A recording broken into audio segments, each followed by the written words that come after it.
नमस्कार साथियों, स्वागत है आप सभी लोगों का हमारे चैनल यूपी उत्कर्ष पर। और मैं आप सभी लोगों के सामने हाजिर हूँ एक इम्पॉर्टेंट मुद्दा, एक इम्पॉर्टेंट कंटेंट, क्योंकि ये हर टॉपिक जो है वो आप ही लोग मुझे देते हैं हर सेशन के साथ। तो इससे पहले भी यूपी पुलिस और यूपीएसआई पर हमारे सेशंस जो है वो यहाँ पर हुए हैं और बहुत सारे बच्चों के अलग अलग तरह के क्वेश्चंस आते हैं। कई बच्चे एज के कॉरेस्पॉन्डिंग क्वेश्चंस करते हैं, तो वो उस सेशन में आपके डाउट्स क्लियर हो गए होंगे। कई बच्चे जो हैं उनका क्वेश्चन जो है वो कहीं कैटेगरी को लेकर जो है वो होता है कि मैं ईडब्ल्यूएस से हूँ या मैं इस कैटेगरी से हूँ, तो मुझे क्या बेनिफिट मिलने वाला है। तो वो सारे डाउट सेशन में क्लियर जो है वो क्लियर हो जाते हैं। लेकिन कुछ ऐसे प्रश्न भी मुझे वहाँ पर देखने को मिले जिसमें ये लिखा था कि मैम मैं पहली बार जो है वो यूपी पुलिस और सब इंस्पेक्टर की क्या कर रहा हूँ, तैयारी कर रहा हूँ। और पहली बार जब यूपी पुलिस और सब इंस्पेक्टर की तैयारी कर रहा हूँ तो क्या फर्स्ट अटेम्प्ट में मेरा ये एग्जाम क्लियर हो सकता है, या इस बार जो है वो सिर्फ जो है वो मैम मैं एक डेमो देने के लिए एग्जाम जो है वो यहाँ पर दूँ। तो टॉपिक जो है वो टॉपिक यही है कि फर्स्ट अटेम्प्ट में यूपी पुलिस और यूपीएसआई की परीक्षा जो है उसे कैसे पास करें। फर्स्ट अटेम्प्ट में यूपी पुलिस और यूपीएसआई की परीक्षा को कैसे जो है वो यहाँ पर पास करें और क्या ऐसा संभव है। तो मैं आपसे कहूँगी बिल्कुल संभव है। ठीक है, यूपी पुलिस वो बच्चा दे रहा है जिसने 12th पास कर ली है, पुलिस कांस्टेबल का एग्जाम। यूपीएसआई वो बच्चा दे रहा है जिसने ग्रेजुएशन का एग्जाम यहाँ पर दे दिया है। अगर मैं इन दोनों के ही सिलेबस पर्सपेक्टिव पे बात करूं तो आप लोग यहाँ पर देखेंगे कि 70 to 80% सिलेबस जो है वो यहाँ पर सेम है। कुछ एक पैरामीटर्स को अगर हम लोग यहाँ पर छोड़ दें तो 70 से 80% हमारा सिलेबस जो है वो सेम है। दोनों में जो है वो दोनों में जीएस हमारे पास आ रही है, साइंस हमारे पास आ रही है, मैथ्स हमारे पास आ रही है, रीजनिंग हमारे पास आ रही है, इंग्लिश हमारे पास आ रही है, हिंदी हमारे पास आ रही है। ठीक है, तो अगर कोई भी बच्चा ऐसा है जो ग्रेजुएटेड भी है और वो कांस्टेबल और एसआई दोनों का एग्जाम दे रहा है, तो मैं कह रही हूँ उसे अलग से कोई तैयारी करने की आवश्यकता यहाँ पर नहीं है। अगर अंतर रहता है, जैसे आपके मन में प्रश्न जो है वो घूम रहा होगा, तो फिर मैम क्या डिफरेंस है पुलिस कांस्टेबल और एसआई में। तो डिफरेंस सिर्फ और सिर्फ स्तर का है। स्तर का मतलब कि अगर पुलिस कांस्टेबल में साइंस का बहुत इजी क्वेश्चन आपके पास आ रहा है तो एसआई में उसी विज्ञान के उस प्रश्न का स्तर एक लेवल बढ़ा दिया जाएगा। इससे ज़्यादा जो है वो ज़्यादा कोई भी समस्या जो है वो स्तर में नहीं आएगी। कॉन्सेप्ट वही रहेगा। अगर मैं प्रकाश पढ़ रहा हूँ वही रहेगा, अगर मैं मानव शरीर पढ़ रहा हूँ वही रहेगा, अगर मैं इंग्लिश में वोकेबलरी पढ़ रहा हूँ वही रहेगी, मैथ्स में परसेंटेज पढ़ रहा हूँ वही रहेगा। बस फर्क जो है वो प्रश्नों के स्तर का रहता है। ठीक है, तो अगर मैंने किसी भी कॉम्पिटिटिव, मैं तो कहती हूँ कि अगर आप कॉम्पिटिशन एग्जाम्स की तैयारी के उस जंग में कूद चुके हो तो अब आपका पढ़ने का पैरामीटर ही बदल जाना चाहिए। अब हमारा पढ़ने का पैरामीटर वो नहीं है कि मुझे बोर्ड की परीक्षा देके आनी है और मैं 5-6 क्वेश्चन रट के चला गया और मैंने वहाँ पे पन्ने भर दिए तो मुझे नंबर मिल जाएंगे। नहीं, आपको यहाँ पर मल्टीपल चॉइस क्वेश्चंस करने हैं और उन मल्टीपल चॉइस क्वेश्चंस को करने के लिए कॉन्सेप्ट का क्लियर होना बहुत ज़रूरी है। तो सबसे पहले तो अपने पढ़ने के पैरामीटर में कॉन्सेप्ट क्लियरेंस को जोड़ो कि अगर मैं परसेंटेज पढ़ रहा हूँ तो उस परसेंटेज में से कैसे कैसे क्वेश्चन बनते हैं वो मुझे सारे आने चाहिए। वो क्वेश्चंस के सारे जो हैं वो सारे ट्रिक्स मुझे पता होने चाहिए, क्योंकि मैं यहाँ पर परसेंटेज टॉपिक को क्लियर कर रहा हूँ, मैं एसआई या कांस्टेबल नहीं देख रहा हूँ। क्योंकि ज़रूरी नहीं है कि वो परसेंटेज का टॉपिक सिर्फ एसआई और कांस्टेबल में ही आए, आपको हो सकता है भविष्य में और भी कोई परीक्षा दे रहे हो वहाँ भी आपके काम आए। तो अगर हम लोग कंपटीशन की जंग में कूद चुके हैं तो हमारा सबसे पहला फोकस तो इस चीज़ पर रहना चाहिए कि हम जो पढ़ रहे हैं उसे उसकी तह तक पढ़ें। ठीक है, क्योंकि अगर आप तह तक जाओगे तभी आप एमसीक्यूज को सॉल्व कर पाओगे। एमसीक्यू या मल्टीपल चॉइस क्वेश्चन एक ऐसी चीज होती है जिसे वही बच्चा सही कर सकता है जिसका कॉन्सेप्ट सही होगा। दूसरी बात होती है नेगेटिव मार्किंग है या नहीं है। तो मुझे लगता है कि इसका बहुत ज़्यादा फर्क नहीं पड़ना चाहिए अगर हम लोग एक सीरियस स्टूडेंट हैं। अगर हमें 2025 में या 2026 तक जो है वो हमें नौकरी लेनी है, हम अपनी लाइफ को लेकर अगर बहुत ज़्यादा सीरियस है, तो negative marking is not a big parameter. वो तो सिर्फ वहाँ पर है कि अगर आप गलत करोगे तो मार्क्स कटेंगे, और जिनको तुक्के लगाने हैं उनको नेगेटिव मार्किंग नहीं होती तो थोड़ी सी खुशी यहाँ पर हो जाती है। तो उसका कोई बहुत बड़ा पैरामीटर यहाँ पर नहीं होना चाहिए। तो पहला अटेम्प्ट अगर आपका है और इस पहले अटेम्प्ट में हम यूपी पुलिस और यूपीएसआई की परीक्षा को पास कैसे करें और क्या कर सकते हैं, तो बिल्कुल कर सकते हैं। आइए चले देखते हैं कैसे। देखो थोड़े से पैरामीटर्स हमारे सामने होते हैं। सबसे पहला पैरामीटर मैंने आपके सामने रखा है प्लानिंग वाला पर्सपेक्टिव, ठीक है। जब भी हम किसी चीज़ की तैयारी करना शुरू करते हैं तो हमारे पास एक अच्छा प्लान होना बहुत ज़रूरी होता है। और वो अच्छा प्लान कैसे होगा, उसके लिए सबसे पहले जो है वो आप अपने एग्जाम का सिलेबस उठाओ, ठीक है। सबसे पहले क्या करना है, हमें सिलेबस उठाना है। अगर आप एसआई और कांस्टेबल दोनों की तैयारी कर रहे हैं तो आप ये देखो कि इस सिलेबस में हमारे सामने कॉमन टॉपिक्स जो है वो कौन से हैं, ठीक है। कॉमन टॉपिक्स जो हमारे एसआई के सिलेबस में भी आ रहे हैं और जो हमारे कांस्टेबल के सिलेबस में भी आ रहे हैं, ठीक है। फिर इन कॉमन टॉपिक्स जो हैं, इन कॉमन टॉपिक्स का आप एक क्या करो, एक कहीं ना कहीं एक प्लानिंग पर्सपेक्टिव तैयार करो, एक शीट तैयार करो कि ये ऐसे टॉपिक हैं जो दोनों एग्जाम में आ रहे हैं और ये ऐसे टॉपिक हैं जो कांस्टेबल में अलग है और एसआई में जो है वो यहाँ पर क्या है, अलग है, ठीक है।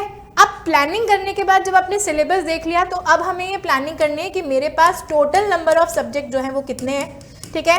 मेरे पास टाइम जो है वो टाइम कितना है, तो देखो टाइम को लेकर तो अभी कोई लिमिटेशन नहीं है यूपीएससी और कांस्टेबल के लिए, क्योंकि हमारा ऐसा मानना है कि वैकेंसी जो है वो बहुत जल्द आने वाली है, लेकिन अभी तिथि हमारे सामने घोषित नहीं है ना। तो टाइमिंग का पर्सपेक्टिव जो है वो हमें इस आधार पे डिसाइड करना है कि हमें अच्छे से अपनी तैयारी जो है वो यहाँ पर करनी है। तो टोटल नंबर ऑफ सब्जेक्ट्स देखो, टोटल नंबर सब्जेक्ट्स के साथ साथ टाइम जो है वो टाइम लॉट करो। अगर ये मैं मान के चल रही हूँ कि ठीक है अगले 4-5 महीनों में मेरा पेपर हो सकता है, तो मेरे पास पैरामीटर 3 महीने का रहना चाहिए कि मुझे 3 महीने में सिलेबस जो है वो क्या करना है, कंप्लीट करना है। अपनी जो डेली एक्टिविटीज़ हैं उनके हिसाब से सब्जेक्ट को शेड्यूल करो कि मैं दिन में कितने घंटे पढ़ूंगा। इतने घंटे तो मुझे किसी ऐप से या किसी कोर्स से या ऑफलाइन बैच से जहाँ से भी आप पढ़ रहे हो वहाँ से पढ़ना है। कम से कम मैं मान के चलती हूँ कि दिन के 2 से 3 घंटे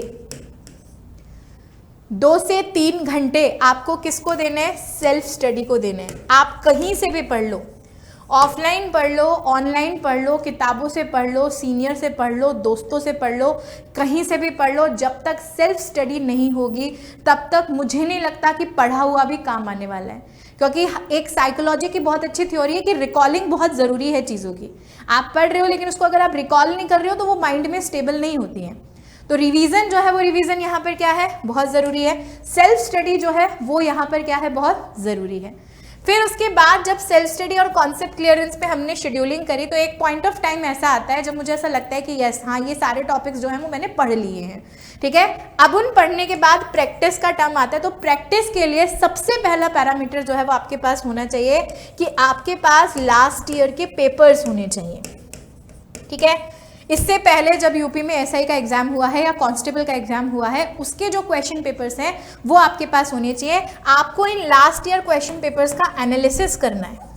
एनालिसिस किस तरीके से करना है कि भैया किस टॉपिक में से कितने प्रश्न जो हैं वो यहाँ पर आ रहे हैं, किस टॉपिक का वेटेज जो है यहाँ ज़्यादा लग रहा है, कौन सा ऐसा टॉपिक है जिसमें से हर बार ही प्रश्न पूछा गया है, ठीक है। साइंस में कौन कौन से टॉपिक से क्वेश्चंस पूछे गए हैं, क्वेश्चंस का स्तर कैसा है, आपको पता लगेगा। तो सबसे पहली प्रैक्टिस तो इन लास्ट ईयर पेपर्स में होनी चाहिए कि अगर मैं 2023 में एग्जाम दे रहा होता तो मैं कितने नंबर लेके आता, अगर यही पेपर 2026 में आ जाए तो मैं कितना जो है वो स्कोर करूंगा। और उसके बाद जो है वो उसके बाद आप जितने प्रैक्टिस और जितने मॉक टेस्ट निकाल सकते हो, ये सबसे इंपॉर्टेंट पार्ट है, जितने प्रैक्टिस और मॉक टेस्ट आप निकाल सकते हो, ठीक है, उतनी ज़्यादा प्रैक्टिस करो। आप धीरे धीरे देखोगे कि आपका स्कोर जो है वो इंक्रीज होने लग जाएगा। पहले आपके 50 सही होंगे, धीरे धीरे 55 सही होने लगेंगे, 60 सही होने लगेंगे, 80 सही होने लगेंगे। तो आपका जो स्कोर है वो ऑटोमेटिकली इंक्रीज होगा। वो सिर्फ पढ़ने से नहीं होगा, प्रैक्टिस से होगा। और हर एक टेस्ट में अपना एनालिसिस करना बहुत ज़रूरी है, ठीक है, कि मैंने सबसे ज़्यादा क्वेश्चन किस सब्जेक्ट के गलत करे हैं, मेरा वीक पॉइंट क्या है, कौन सा टॉपिक है जिसके क्वेश्चंस में नहीं कर पा रहा। आपके पास एक चेकलिस्ट होनी चाहिए अपनी, और उस चेकलिस्ट में हर रोज अपनी कमियों को लिखते जाओ और उनको सुधारते जाओ। बच्चों बस यही एक स्मार्ट वर्क होता है, ठीक है। दुनिया में हार्डवर्क सभी करते हैं, ऐसा कोई इंसान नहीं है जो अपने जीवन में कुछ बनने के लिए हार्डवर्क नहीं करता है। हार्डवर्क सभी करते हैं, लेकिन आज के ज़माने में जो कंपटीशन का एरा है उसमें सिर्फ हार्डवर्क से काम नहीं चलता है, स्मार्ट वर्क भी आप लोगों के लिए उतना ही ज़रूरी होता है, ठीक है। तो हम लोग क्योंकि उत्कर्ष के प्लेटफॉर्म से जुड़े हुए हैं तो हम हर दिन यही प्रयास करते हैं अपने बच्चों के साथ, अपने बैचेस में, कि हम बच्चों को हार्डवर्क के साथ साथ स्मार्ट वर्क भी करना सिखाएं। कि अगर हम कोई टॉपिक पढ़ रहे हैं तो उस टॉपिक में से इंपॉर्टेंट क्या चीज़ है, क्या क्या चीज़ें हमें पढ़नी चाहिए, और क्या क्या चीज़ें ऐसी हैं जिन्हें अगर आप एक बार अपने सामने से निकाल भी दोगे तो बहुत ज़्यादा फर्क नहीं पड़ेगा, ठीक है। तो ये चीज़ें बहुत ज़रूरी है और ये चीज़ें इतनी मेहनत करने के बाद ही हमें क्या होती हैं, हासिल होती हैं। और ये मेरा 100% दावा है कि जो बच्चा इस पैरामीटर पर चलेगा वो फर्स्ट अटेम्प्ट में अपना एसआई और कांस्टेबल क्लियर यहाँ पर कर सकता है। ठीक है, उसी के साथ साथ मैं आप लोगों को बता देती हूँ कि उत्कर्ष पर होली हंगामा ऑफर चल रहा है, जिसके तहत अगर आप सभी लोग यूपी सब इंस्पेक्टर, जैसे मैंने प्रैक्टिस की बात की, तो बच्चा प्रैक्टिस इसी टेस्ट सीरीज से होती है। इसमें आपको ढेरों क्वेश्चंस मिलते हैं और इन ढेरों क्वेश्चंस की आप जितनी ज़्यादा प्रैक्टिस करेंगे उतना ज़्यादा आपको फायदा होगा। तो पुलिस कांस्टेबल, सब इंस्पेक्टर, ग्राम पंचायत अधिकारी, इन सबकी टेस्ट सीरीज आपको सिर्फ और सिर्फ 150 रुपये में दी जा रही है इस होली हंगामा ऑफर के तहत। ये ऑफर केवल और केवल 22 मार्च तक ही है। आप इसका भरपूर फायदा यहाँ पर उठा सकते हैं। साथ ही जितनी भी टेस्ट सीरीज है उन पर अप टू 90% डिस्काउंट है, अप टू 100% कैशबैक है जो आपको वापस मिल भी रहा है। ठीक है, लेकिन आपको याद रखना है कि हमारे पास समय ज़्यादा नहीं है। 22 मार्च जो है वो 22 मार्च हमारे पास अंतिम दिन है। बुकशाला की सभी पुस्तकों पे भी अप टू 90% डिस्काउंट है। उत्तर प्रदेश के जितने भी ऑनलाइन कोर्सेज हैं, चाहे वो यूपीएसआई का है, कांस्टेबल का है, जहां हम सब आप लोगों के सामने इसी पैटर्न पर तैयारी कराने के लिए तैयार हैं, तो वहां पे भी अप टू 90% डिस्काउंट और 100% कैशबैक आपको मिल रहा है। ये ऑफर सिर्फ और सिर्फ जो है वो आप लोगों के सामने 22 मार्च तक ही है, ये ध्यान रखना है। और उसी के साथ साथ यूपी डीजीटी जो है इसका भी रिकॉर्डेड फ्रॉम स्टूडियो बैच आपको मिल रहा है, जिस पर भी ये सेम ऑफर जो है वो आप लोगों के लिए एप्लीकेबल है, लेकिन सिर्फ और सिर्फ 22 मार्च तक है। तो अपनी तैयारी को एक नई दिशा देने के लिए उत्कर्ष के इन सभी पैरामीटर से आप लोग जुड़ सकते हैं और एक बेहतरीन ऑफर के साथ जुड़ सकते हैं। तो फ़ायदा उठाइए इस ऑफर का और जल्दी से जल्दी जहां आपको जो बैच या जो टेस्ट सीरीज सुटेबल हो वहां उस टेस्ट सीरीज तक आप लोग पहुंच सकते हैं। तो आज के सेशन के लिए इतना ही। आई होप कि आज का सेशन आप लोगों के लिए फ्रूटफुल रहा होगा। फिर मिलते हैं ऐसे ही किसी इन्फॉर्मेशन और सूचना के साथ। आपके अपने चैनल यूपी उत्कर्ष पर सब्सक्राइब जरूर कीजिएगा।